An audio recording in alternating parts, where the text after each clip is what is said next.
tiene una masa relativa de 3.000, de 12.000 y de 100.000. Entonces vamos a escoger la SuperDex 75 y vamos a variar los buffers, a ver si eso importa en términos generales en una cromatografía. ¿De qué tipo es esta? Por ejemplo, la SuperDex, de lo que averiguaron. Esa es de exclusión. Es exacto, de exclusión. ¿Y de qué tamaños a qué tamaños? ¿Cuál es el rango de exclusión de esta matriz, Jenny? Ay, eso sí se me olvidó buscar. ¿Alguien tiene ese dato? ¿Me escucha? Sí. De 3.000 a 70.000 peso molecular, si no me equivoco. Ok. Entonces, ¿qué es lo primero que vamos a hacer? Pues ya tenemos las cromatografías normalmente van en una columna, van empaquetadas en una columna o en un cartucho, dependiendo del tipo de matriz. Y normalmente las columnas de exclusión son columnas muy largas, columnas de vidrio de más o menos 1 metro, 1,20 m y muy delgadas. Es como si tuviéramos esta, no sé si alcanzan a ver mi cursor, lo que estoy señalando acá es la columna, ¿no? Esa normalmente, si no viene en un cartucho, uno tiene que empacarla. ¿Qué significa? Que la matriz que vamos a agregar acá se debe tener en agua para que se hidrate, porque esto normalmente viene puede venir como un reactivo seco o con un buffer donde se guarda la matriz. Normalmente vienen húmedas y esas uno las pone en un matraz con agua y luego esa matriz se va a pasar a la columna, pero la columna debe tener también líquido, debe estar llena de líquido, normalmente es agua. Se le tapa aquí esta salida y a medida que uno va agregando la matriz a la columna con agua, se destapa la salida y ella misma se va empaquetando por gravedad. ¿Listo? Eso es una manera de cómo se empaca la columna. Ok, digamos que aquí ya está todo empacado, está con SuperDex 75 y tenemos un buffer de elusión, o en este caso el buffer de elusión también puede ser referente a un buffer de corrida. El buffer, el buffer de elusión es un buffer con el cual se va a despegar o se va a separar la proteína que está interactuando con la matriz. En este caso, como es de exclusión, pues es un buffer normal es la fase móvil, puede ser el buffer de empaquetamiento o puede ser el buffer ¿cómo se llama? Buffer de lavado o buffer de estabilización de todas las condiciones necesarias para que la proteína que se vayan a interactuar con la matriz no se precipiten o no vayan a tener algún cambio. El buffer de elusión normalmente es el último buffer que se le agrega para romper todas esas interacciones que está teniendo la proteína con la matriz. ¿Listo? Ese es el buffer de elusión. En este caso, el buffer de elusión va a servir como buffer de todo. Listo, ya tenemos todo cargado, tenemos unas proteínas que tienen ese rango de peso y normalmente, o aquí en la página, nos las caracterizan por unos colores. La de menor tamaño es como un color vino tinto, la de tamaño intermedio azul y la tamaño más grande, la verde. Como dijo Sergio, esta matriz tiene un rango de exclusión entre 3.000 y 70.000. ¿Sí? Si la proteína que queremos separar es la de 12.000 o la de 3.000 que aparece ahí. Inclusive la de 100.000 en ese caso podría servir porque los rangos de peso de la mezcla de proteínas es considerable, ¿no? ¿Qué caracteriza la cromatografía de exclusión? La cromatografía de exclusión eh, en términos de qué proteína sale primero y qué proteína sale de último, las proteínas más grandes van a eludir primero, o sea, van a separarse primero, son las que van a salir en la primer, en el primer volumen de elusión. Ahorita lo vamos a ver. ¿Por qué? Porque las proteínas más pequeñas pierden más tiempo y se van intercolando, percolando por todas las partículas de la matriz y demoran muchísimo más tiempo en recorrer el camino. En cambio, las más grandes pues pasan a través de todas esas partículas sin entrar en los pequeños orificios de tamizaje que se forman en el empaquetamiento de la columna. Listo, vamos a cargar la muestra, le damos load sample y luego vamos a correr la cromatografía en Start. Esto normalmente se puede hacer en un cromatógrafo o se puede hacer a mano. Entonces, por ejemplo, voy a detenerla aquí. Ahí podemos ver que ya se están separando las tres proteínas, ¿no? Y como les decía, el tamaño más grande es la que va a ir enfrente y va a salir de primero. ¿Listo? Sigamos corriéndola. Y este es abajo, es normalmente el cromatógrafo tiene un detector que la forma de saber qué proteína va saliendo es por la absorbancia de esa proteína 280. Tiene un detector de un espectro de UV. Y uno normalmente lo ve en un display. Eso es que si uno tiene un cromatógrafo. Si no, pues a uno le toca a ojo, si uno no tiene el cromatógrafo, estar haciendo este tipo de cosas y tiene que colectar muchas fracciones, o sea, muchos volúmenes de los que están saliendo por aquí en la boca de la columna de cromatografía. Seguimos separando, luego sale otro pico que es la proteína de peso molecular intermedio y el último pico en salir es la proteína de menor tamaño. Normalmente uno deja correr un rato que se salga solo buffer y buffer para asegurarnos de que no se quedó nada de proteína en la columna. En este caso, pues sabemos que son 3 proteínas y vemos 3 picos. ¿Sí? ¿Qué pico podríamos separar aquí casi seguros de que no está contaminado? El primer pico se separa muy bien del segundo. Si ustedes ven aquí la valle de esa onda, el valle de esa onda es un valle largo, atenuado, que más o menos denota 15 volúmenes, 15 mililitros del volumen de elusión. ¿Qué se hace después de esto? Se toman esas fracciones, se pueden hallar su concentración por espectrofotometría y se hace una electroforesis para ver si realmente nos aparece una sola proteína, ¿no?, en el gel de electroforesis, que eso lo vimos la clase pasada. ¿Ok? No sé si tengan una pregunta hasta aquí.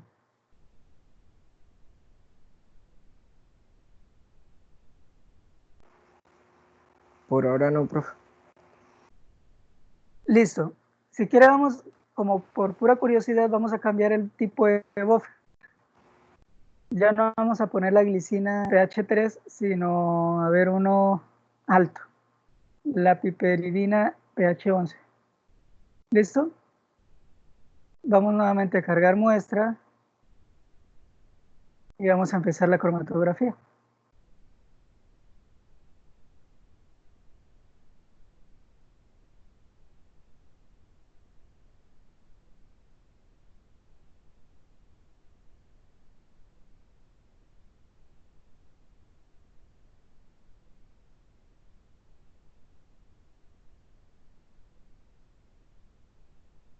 En principio, ¿qué pasa? ¿Quién me puede decir?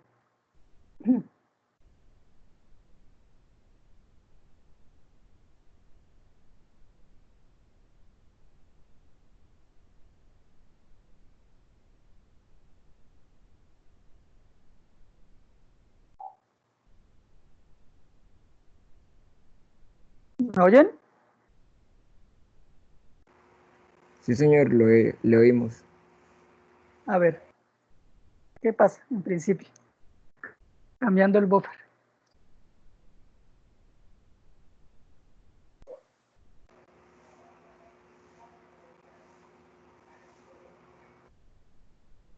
Jenny, qué ven en el primer cromatograma? Se denomina eso, lo que estamos viendo ahí en la ventana abajo, con respecto a este segundo.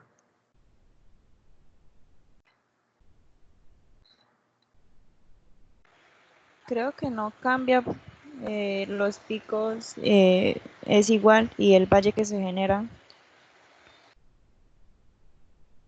Ajá, en un principio no importa el buffer, ¿no? Pero debemos, ¿cómo escogemos el buffer? Debemos tener en cuenta si esas proteínas no se van a precipitar por un cambio de pH brusco. ¿Sí? Esa es una de las cosas que se debe tener en cuenta al utilizar un buffer en específico para este proceso de exclusión. Bueno, ahora vamos a probar, voy a tomar foto a esto para comparar. Vamos a utilizar otra columna de exclusión. Vamos a utilizar la misma, pero de 200. ¿Cuál es el tamaño de exclusión de esta? ¿Quién lo averiguó?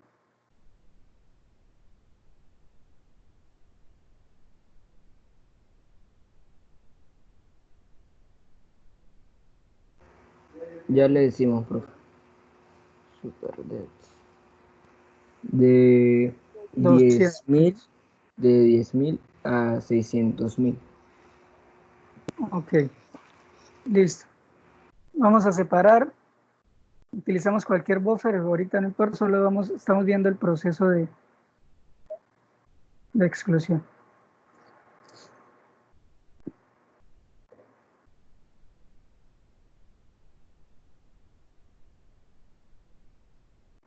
Hay un retardo, ¿no? En la salida de la primera proteína, por ejemplo. Y vean eso.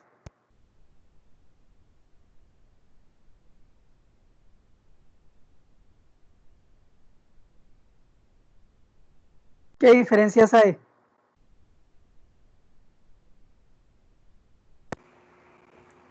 Que dos bandas están muy Que unidas. sí, los picos de las proteínas están más juntos. Los dos últimos, ¿no? Sí. Y el primero se demoró más con respecto a la primera cromatografía, ¿no? ¿Cómo podrían explicar esa demora en la salida de los picos?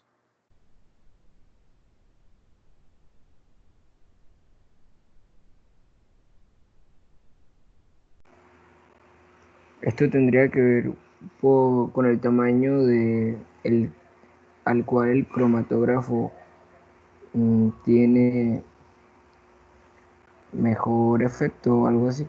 No, aquí el cromatógrafo no tiene nada que ver. Aquí solo le cambiamos la matriz. Por el tamaño de la exclusión de la proteína. El tamaño del poro de exclusión de la proteína. Como es entre 10.000 y 600.000, pues ya la proteína de 10.000 va a tener que pasar por todos esos poritos, esas rendijas que se forman, digámoslo así, en la columna de cromatografía. Y eso hace que se demore más que la columna de 75, que solo llegaba hasta 70.000.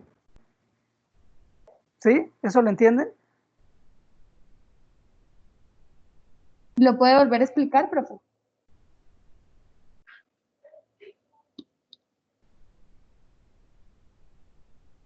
Pero un momento. Me va a tocar es buscar acá.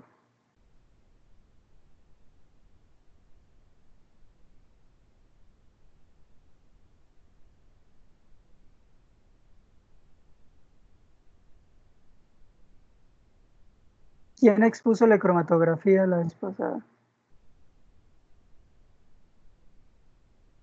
No recuerdo. Pero bueno, no importa, ya les muestro algo.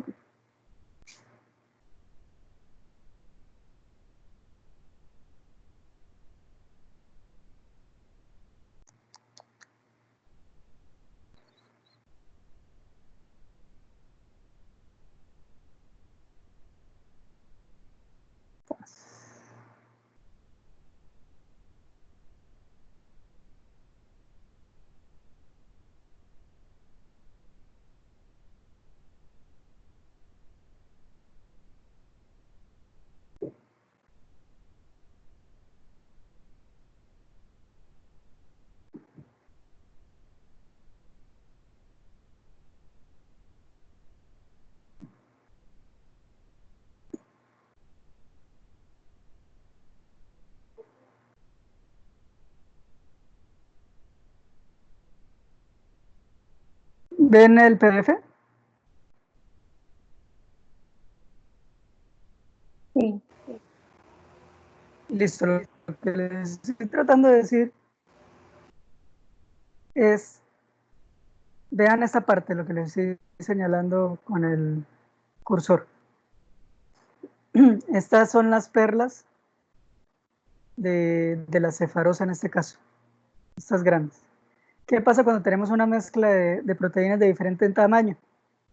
Las moléculas grandes no pueden entrar por estas hendiduritas que hay entre las perlas de cefarosa, o sea, esos poros que se forman son muy pequeños para que las moléculas grandes entren por ellas. Entonces van a pasar más rápido. ¿Sí? ¿Eso está claro? Sí.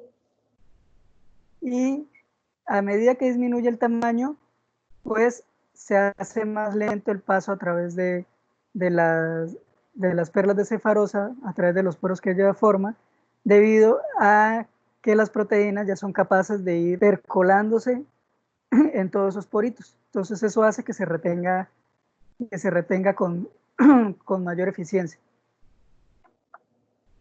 lo cual disminuye el paso a través de la columna y va a eluir. Eluir es cuando sale de la columna con en un tiempo mayor que proteínas más grandes que ella. ¿Listo? Sí. Entonces, lo que estamos viendo en la página es básicamente es este mismo ejemplo casi. Está la columna, se empaca, lo que les decía, luego va la muestra empieza a separarse por tamaño, por eso es por exclusión molecular o filtración en gel debido a este proceso. De la primera en eluir va a ser la proteína amarilla en este caso, porque es la más grande. Entonces, ahora volviendo a la página, la explicación de por qué se demora. Ahora, ¿dónde se quedó eso? La explicación de por qué ahora se demora más, o el tiempo de retención, se dice, de la proteína más grande en salir, es debido a que ahora ella es más pequeña que el poro que se están poniendo. Entonces tiene que entrar por eh, todos esos orificios que forma la cefarosa. Espero que no puedo. Ah, pero ahora qué, no me deja compartir eso.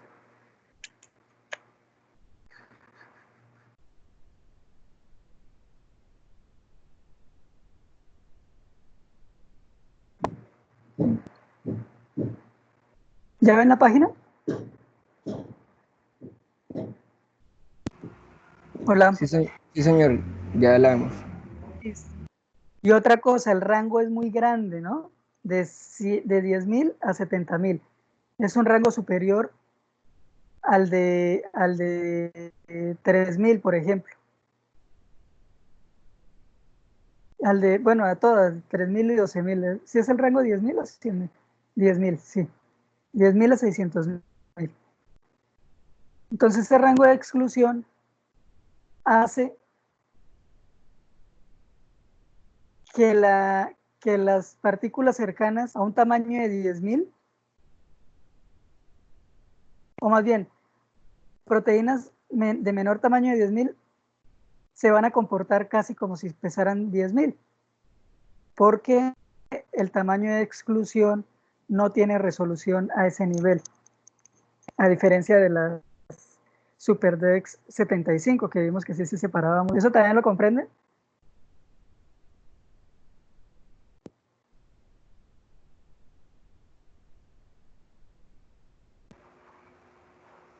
Disculpe, profe, si no le respondemos de una vez activando el micrófono, algunas veces no sé si se traba. Vale. Lo que le acabo de entender es que como el rango de separación para el SuperDex 200 va de 10.000 a 600.000, entonces una partícula de ese tamaño, o no, o menor a ese tamaño, se va a comportar como si tuviese ese tamaño, pero realmente no entiendo el por qué. ¿Por qué? Pues porque no hay resolución en ese punto, entonces las proteínas van a tener un similar movimiento a través de los poros de la, de la matriz. ¿Sí? Sí, sí, pues me confundo un poquito con lo de no hay resolución. Disculpe usted ahí. No hay resolución, quiere decir que es como si ustedes estuvieran utilizando el microscopio en, para ver para ver un objeto del orden de centímetros. O sea, ustedes van a ver la partecita del objeto, pero no van a tener una resolución de todo el objeto, porque para eso ven mejor en un estereoscopio, ¿no? Ah, O listo, al listo. revés, si van a ver en un estereoscopio un objeto de orden de micras, pues no van a poder unir los dos puntos de resolución, digámoslo así, si usan un microscopio. En este caso es similar, o sea, imagínense si tienen una red, es un poco antagónico eso, pero imagínense que tienen una red y en esa red el tamaño de poro es de milímetros, ¿sí? De 1 milímetro puede ser. Y pasa una muestra que tiene partículas de tamaño igual o menor a 1 milímetro. Pues todas esas partículas se van a ir por ese milímetro casi, ¿no? Porque todas son, todas son más pequeñas o iguales al tamaño de ese poro. No va a haber una separación fina porque el tamaño de poro es tan grande como la partícula, digamos que quiere separar de mayor tamaño de partículas que tienen menor tamaño que esa partícula. No sé si los enredé más o me entienden eso. No, yo como que ya entendí mejor. Gracias. Okay. ¿Alguien tiene dudas sobre eso?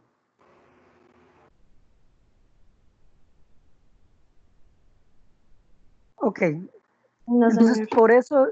por eso es que esos picos se quedan pegados. Entonces, si yo les preguntara, listo, necesito separar una proteína de 3.000 Daltons, ¿qué matriz de exclusión utilizaría? ¿Cefadex 200 o Cefadex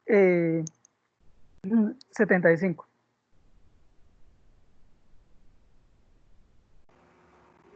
La 75. ¿Sí? ¿Los otros qué dicen? Perdón, las otras, que este grupo es más femenino que otra cosa. Lucero, ¿qué dice?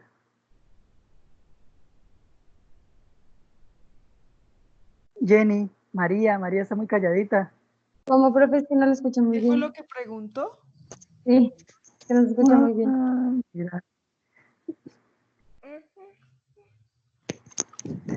Si les digo que si necesitan purificar o separar una proteína de 3000 Daltons por cromatografía de exclusión, ¿qué matriz utilizarían? Esta que tenemos acá, la Cefadex 200 o la 75. La 75, ¿no? Mm. El rango de separación es de 3000 a 7000. 70.000. A 70.000. Ok, ¿por qué? ¿Por qué? ¿Por qué utilizarían esa? Mm, mm, Porque si usamos una que tenga un rango superior, no se nos va a separar. Porque, por ejemplo, nuestra molécula es de 3000 Dalton y el Super DEX 200, lo mínimo es de 10.000 Dalton a 600.000 Dalton, entonces no habría una separación correcta. Es más, creo que no habría separación porque es un rango mucho mayor. Pues ahí está el cromatograma, o sea, están los dos picos juntos, el de 12.000 y de 3.000. No hay una separación eh, tan limpia, ¿no? O sea, se alcanza a separar un poco, pero hay un asolapamiento de picos, lo cual quiere decir que, que puede ir contaminada con una de las proteínas. Entonces, esto es importante saberlo, porque en el momento en que ustedes vayan a utilizar una de estas técnicas en el laboratorio, normalmente todos estos reactivos son caros y es de tiempo. Entonces, para evitar estar haciendo ensayo y error, pues se deben tener los conceptos básicos claros para uno definir qué matriz utilizar en ese caso. ¿Listo? Creo que eso ya lo aprendieron. Las otras también, las cefarosas 6, 12, 100, eso también son de exclusión.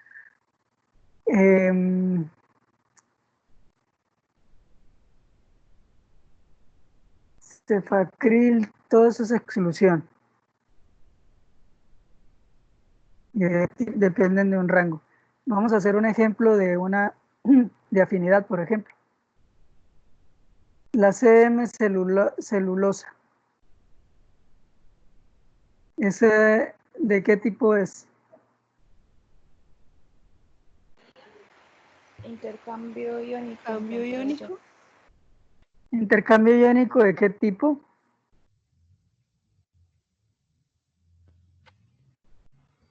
¿Catiónico o aniónico? Catiónico, si no me equivoco. No sé.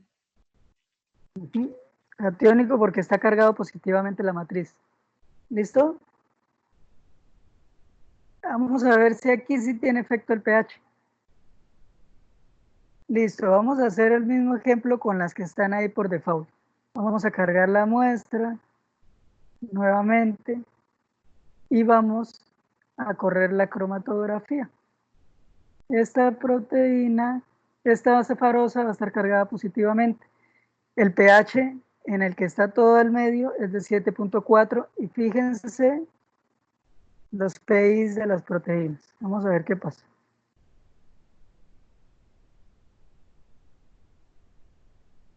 Mira, aquí qué proteína va a salir primero.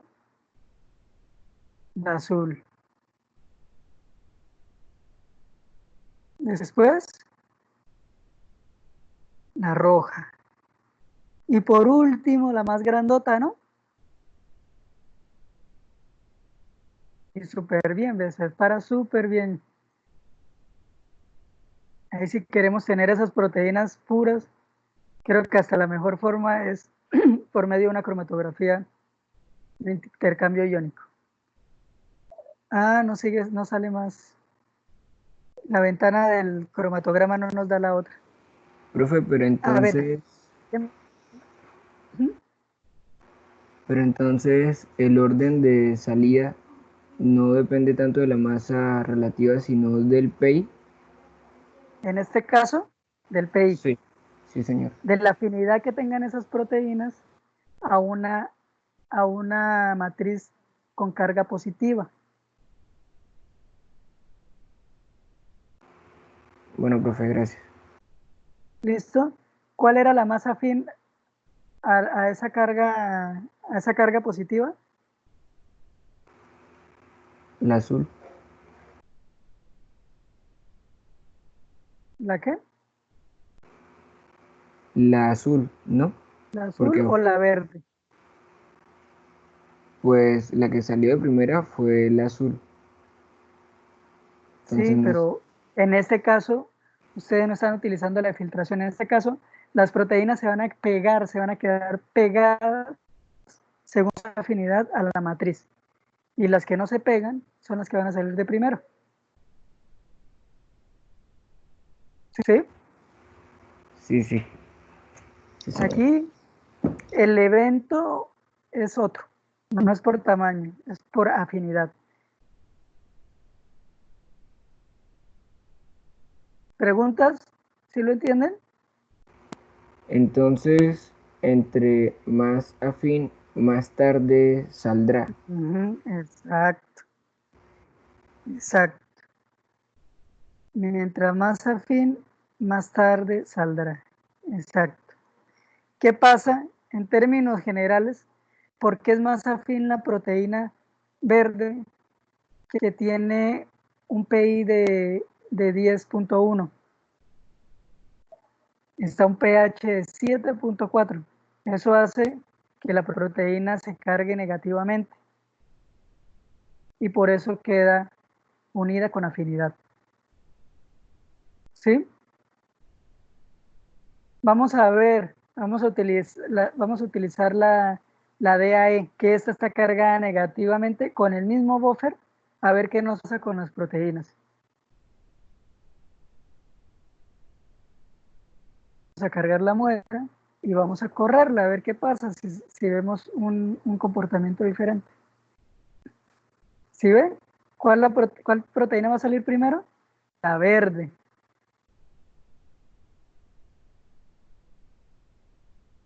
Luego, la roja. ¿Por qué? Porque tienen un PI cercano. Y la más afín va a ser la azul, porque tiene un PI en pH ácido, básicamente, 4.3. A ese pH de 7.4 va a estar cargado positivamente y va a interaccionar con mayor fuerza con la matriz. ¿Qué me pueden decir de esto?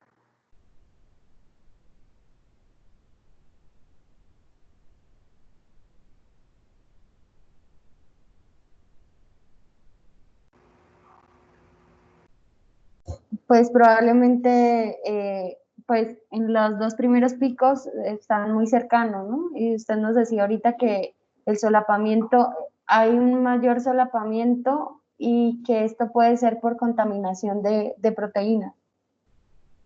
No, no puede ser por contaminación de proteínas. O sea, lo que quiero decir es que las dos proteínas en algún punto están saliendo juntas. Ajá. ¿Sí? Entonces, si quieres Pero la entonces la proteína pura, contaminación que usted dice, entonces, ¿a qué se refiere? A que no se, ¿cómo lo digo? No, como no se precipitan, no, no, no, precipitan muy cerca, muy... aquí no vemos nada de precipitación, aquí es salidas muy cerca. Digamos, si quiero purificar la proteína verde por medio de este método, Ujú, puedo tener una contaminación de la proteína roja, porque de segunda. sale casi en un tiempo similar. El tiempo de retención, en algún punto, las dos casi tienen el mismo tiempo de retención. En cambio, la azul sí tiene un tiempo de retención mayor. Entonces, en este caso, si quisiera purificar la azul, mejor utilizaría este tipo de cromatografía. Si quisiera purificar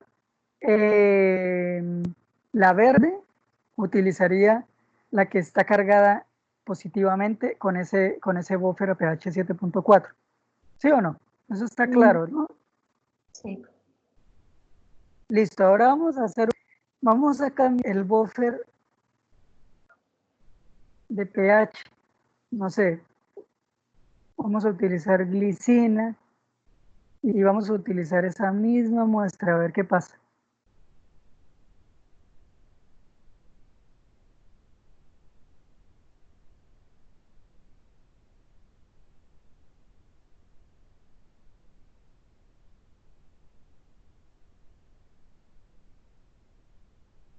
¿Qué pasó?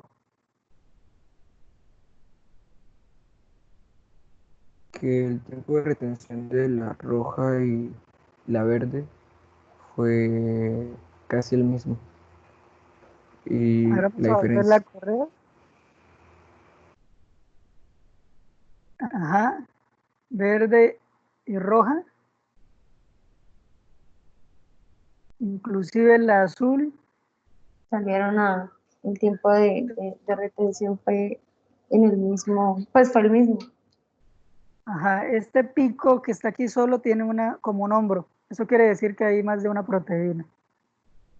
Entonces, por ejemplo, este buffer no nos va a servir para separar nada. Lo que vamos a hacer es perder el tiempo. ¿Sí? Ok. Este pH 3.1, ¿qué quiere decir? Que todas las proteínas que están en ese buffer van a tener un pH 3.1 más o menos cerca. ¿Qué proteínas están cercanas con su pI a ese la azul, pH? La azul. Pero Que tiene recuerden, 4.3. ajá, la azul. En este caso, esas proteínas, la azul y la verde, en este caso, se nos van a cargar casi que un poco negativa, ¿no? Porque está bajo el pH en el que están. Eso hace que al utilizar esta cefarosa que es de carga negativa, pues se repelen y no se retenga tanto. De hecho, la mayoría de de esas proteínas pueden tener carga negativa, por eso no hay una separación tan chévere, porque no hay una afinidad con la matriz, dependiendo de qué, de su PI. ¿Sí o no? ¿Sí lo ven?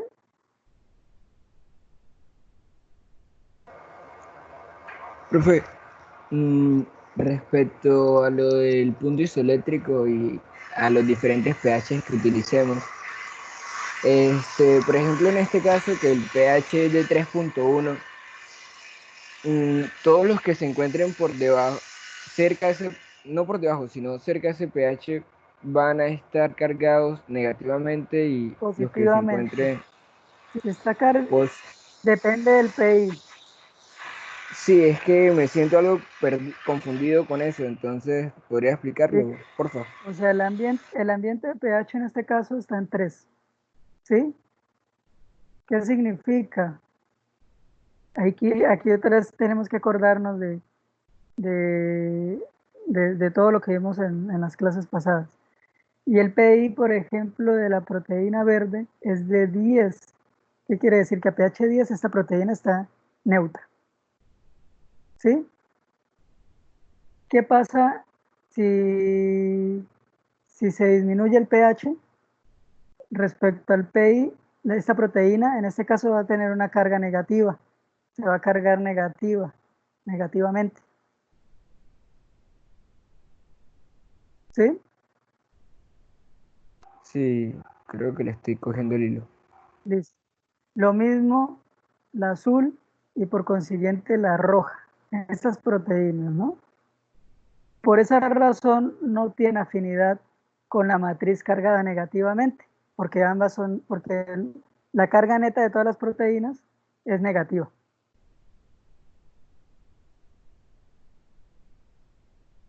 ¿Claro? A ver, Rea- realmente no. vamos a utilizar la cefarosa, la celulosa cargada positivamente con este buffer. A ver qué pasa. Cargamos la muestra.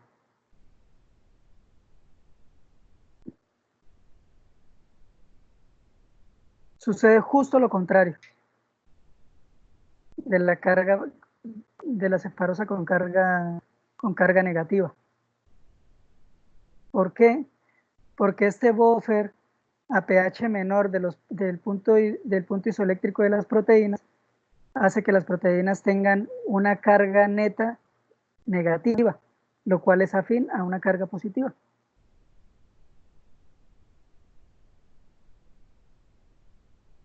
¿Más claro o aún no?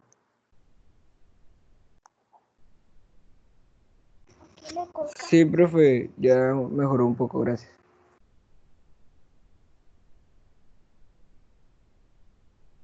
Sí, ve, es el efecto contrario. Vamos a volver a cargar la muestra, pero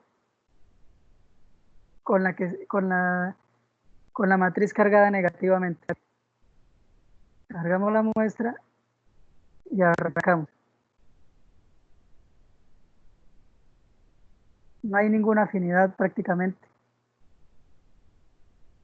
porque las proteínas en ese pH están cargadas negativamente, debido a que el pH es menor a su punto isoeléctrico.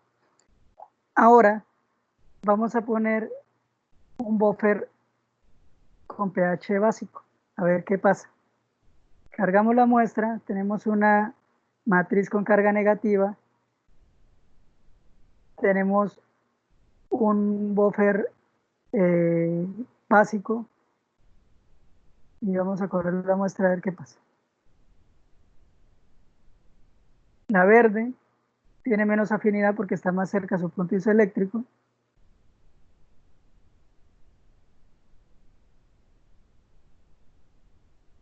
Y las otras, al estar en un pH más alto, mucho más alto que su punto isoeléctrico, se cargan positivamente y interaccionan con la matriz que tiene carga negativa. ¿Listo? Vamos a cambiar de matriz con ese mismo pH. Cargamos muestra. ¿Aquí qué va a pasar? ¿Quién me puede decir qué puede pasar? ¿Qué esperan que pase? ¿Qué proteína se va a quedar mayormente retenida acá? Antes de iniciar ¿Qué, la cromatografía. qué fue lo que cambió, profe, que no me di cuenta? Cambiamos la matriz de una matriz cargada negativa a una matriz cargada positivamente. Y está el pH básico. Entonces, yo diría que va a salir primero la, la azul y por último la verde. ¿Quién da más? Antes de iniciar. Vamos, señoritas. No se dejen opacar por Sergio.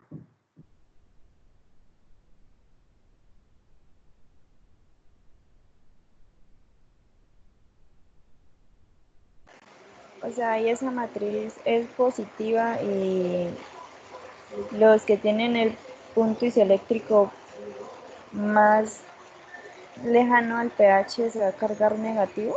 ¿O cómo? Aquí el pH va a estar en estado básico. Según lo que hemos visto, ¿qué proteína va a salir primero? ¿Y cuál se va a retener más?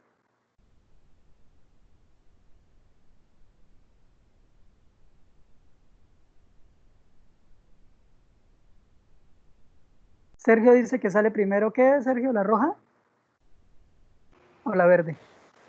No, yo dije que La las... azul. La azul sale primero. Ambos dicen que el azul. Sí, Bueno, vamos a correrla a ver qué pasa.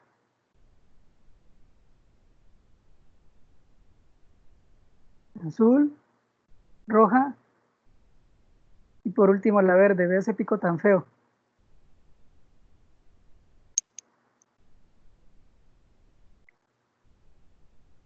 Entonces, si queremos purificar esas proteínas en esas condiciones, debido al punto isoeléctrico de ellas, pues sería la peor forma de hacerlo, ¿no? En este caso, ¿cuál fue la que nos dio mejor? A un pH de 7, ¿no? ¿Cuál fue que utilizamos? 7.4, ¿no?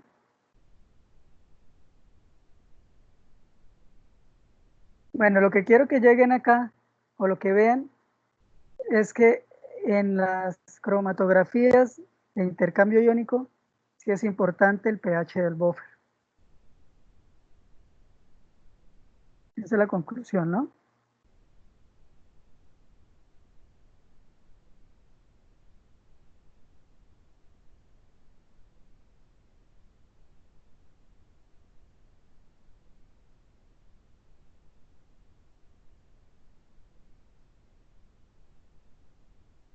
debido a que la carga neta de la proteína depende del ambiente de pH en el que esté. ¿Listo? ¿Claro? ¿O tienen alguna otra pregunta?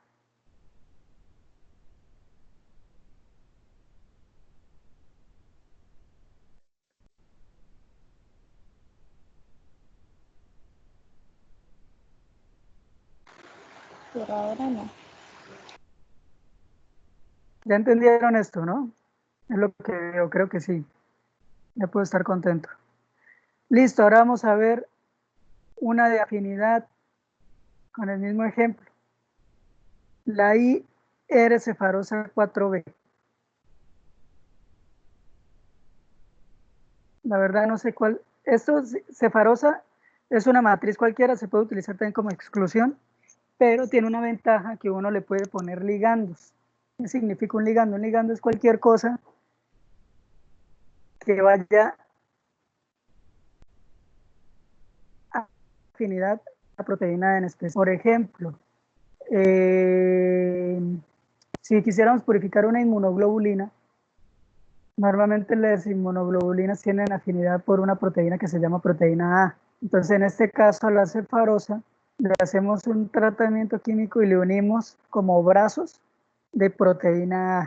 Y esos brazos de proteína A, pues, como tienen afinidad por las inmunoglobulinas van a estar pegadas a ella. Y eso también va a depender del pH.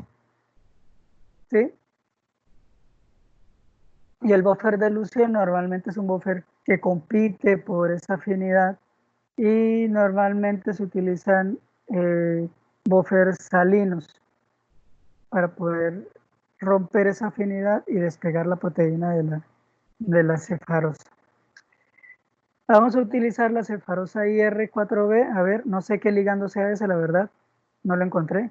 Pero vamos a ver si alguna de esas proteínas del ejemplo tiene afinidad por el IR o simplemente va a haber una exclusión. Entonces iniciamos la cromatografía y ve, no se separa nada.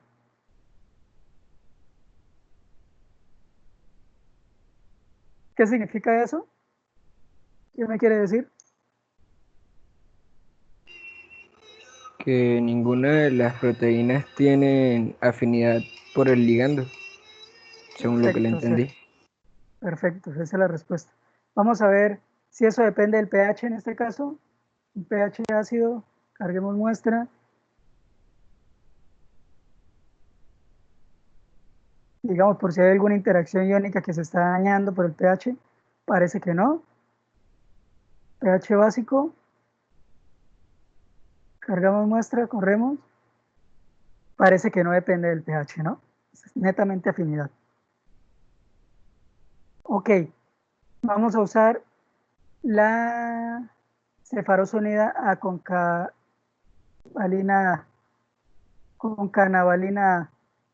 ¿Buscaron qué es concanavalina A? Vamos a ver si tiene afinidad para eso. No tiene afinidad. ¿Buscaron que era concanavalina A? Sí, señor. Dice que es una cromatografía de afinidad para la captura de biomoléculas glucosiladas que incluyen glucoproteínas y glucolípidos. Mayor Ah, afinidad por la de alfa de glucosa que por la alfa de manosa. ok. Busquen qué es concanavalina A para que entiendan por qué tiene afinidad por esas proteínas.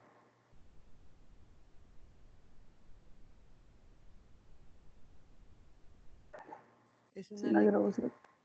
Es una lectina, exacto. Recuerden que las lectinas, eso lo vimos, ¿no? Recuerden que las lectinas tienen afinidad por carbohidratos y por lípidos. Entonces, si uno quiere purificar ese tipo de proteínas, pues le pega la concanavalina A la cefarosa, que va a ser el ligando, el sebo, el anzuelo en el cual se va a pegar esa proteína. ¿Listo? ¿Y qué vimos acá? Vamos a ver si esas proteínas tienen afinidad, aparentemente no importa el pH, no hay una separación total. Vamos al pH ácido, tampoco. pH básico, cargamos la muestra y tampoco. Entonces esta muestra no pega por afinidad. La mejor forma de purificarlo hasta ahora ha sido por exclusión o por intercambio iónico a un pH cercano a 7, ¿no? El heat trap gelatin HP. ¿Ese qué tiene? Tiene unido iones metálicos, ¿no? Movilizados. Normalmente las proteínas que tienen afinidad por iones son enzimas que los usan como cofactor, como grupo prostético. O sea, son enzimas que necesitan ese ion para poder ser funcionales, o proteínas para poder ser funcionales. Vamos a ver si estas proteínas, vamos al pH 7, cercano a 7, ponemos la muestra, corremos la cromatografía. Aparentemente no. Este tipo de cromatografía de afinidad también puede estar influenciado por el pH. Entonces vamos a ver qué pasa con un pH ácido, bajo. B tampoco tiene, ¿no? Ok. Vamos a ver el pH alto. Cargamos muestra y aparentemente tampoco tiene.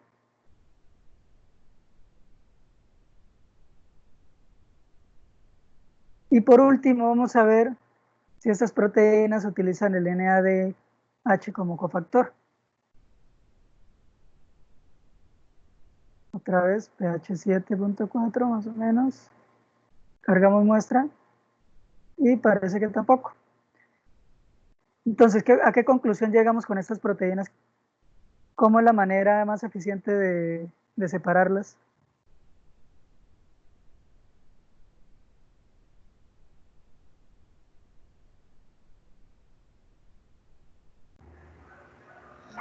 Por afinidad, ¿no? Por afinidad o también por exclusión, ¿no? Ok, entonces, la actividad la actividad planeada para esto está abajo en la página, dice Activities.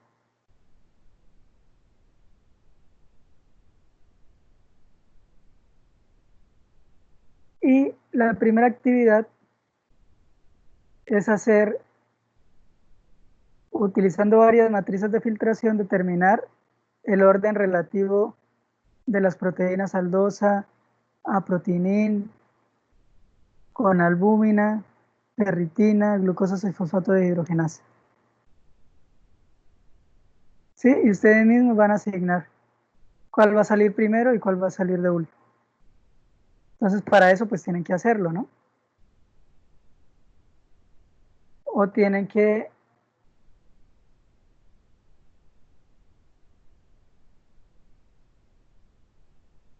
pero ese es el primer ejemplo. Déjenme ver una cosa.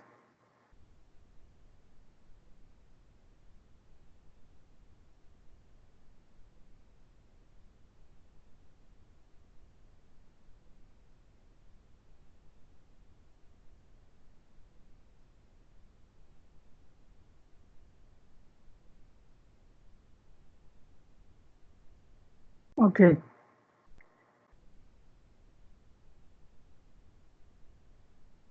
Entonces, ¿cómo es la manera de hacerlo? Pues lo mismo, escogen, me pueden dictar, es que no tengo, esa página también se las envié. ¿Cuál es el ejercicio? Dale un momento y Ya miramos.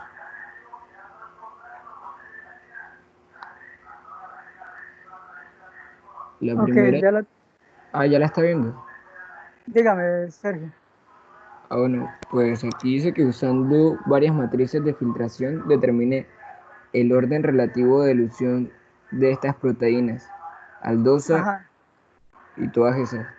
a ver, dígame, eso es lo que necesito. Bueno, aldosa, Aldosa, entonces ustedes la van escogiendo acá, en el panel. Si están viendo mi, mi pantalla, ¿no? Entonces escogemos la aldosa, ¿cuál otra? aprotinina La proteinina, con ajá, albúmina, y con albúmina, listo. No caben más. O sea, solamente son 3. Ya. O vengan a ver, déjenme ver muestra desconocida. o sea, hay que ir haciéndolo de a tres. A ver, vamos a hacer esta muestra desconocida, a ver si es actividad 2. Sí, creo que es esa la muestra desconocida. Vamos a utilizar la Cefadex y vamos a darle,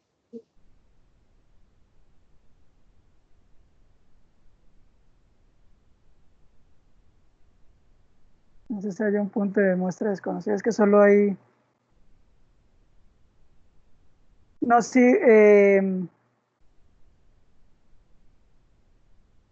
vayan haciendo la de A3,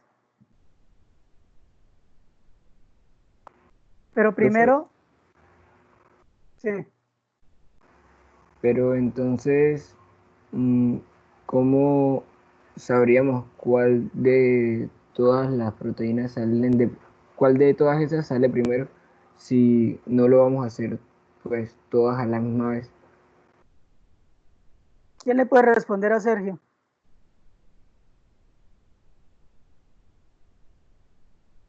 ¿Cómo lo podrían saber? ¿Cómo es que estaban diciendo, profe? No escucho bien. ¿Cómo pueden determinar qué proteína va a salir primero en las cromatografías de exclusión? Si solo pueden poner de a tres proteínas en el ejercicio Entonces, de cromatografía. Ir pues, descartando.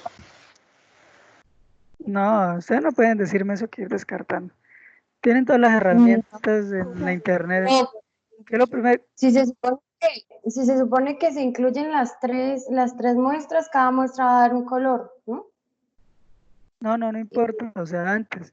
Digamos que puedan meter todas las muestras y quieren saber qué proteína puede salir primero o de último en una cromatografía de exclusión.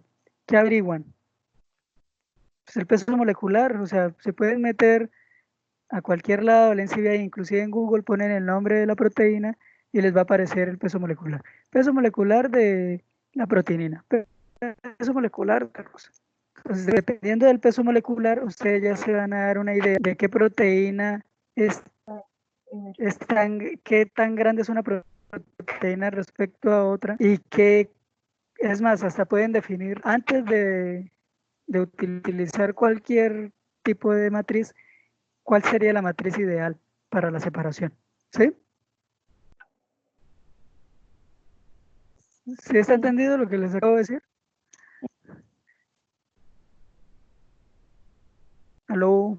Sí, señor. Entonces lo que yo entendí es buscamos los pesos moleculares de las proteínas y dependiendo de los mismos elegimos una matriz de separación que se encuentre en un rango que nos sirva para que haya una separación correcta. Exacto, es más, hasta pueden llegar a esa conclusión. Pero hagan el ejercicio de revisar varias y ponen cuál salió primero, cuál salió de último, bla, bla, bla. Entonces eso todo tiene que ir lo pueden hacer en una tablita. El peso molecular de la aldosa es tal, el de la proteinina tal, tal, tal. Utilizamos tal eh, matriz y esperamos que salga primero X o Y. O es que salgan en este orden, bla, bla, bla, bla. Está fácil, ¿no?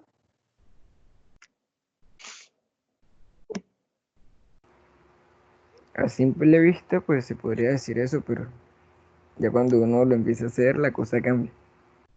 Pues hágale, hagámoslo porque ya se nos va a ir el tiempo.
Listo.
¿Qué?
Hola,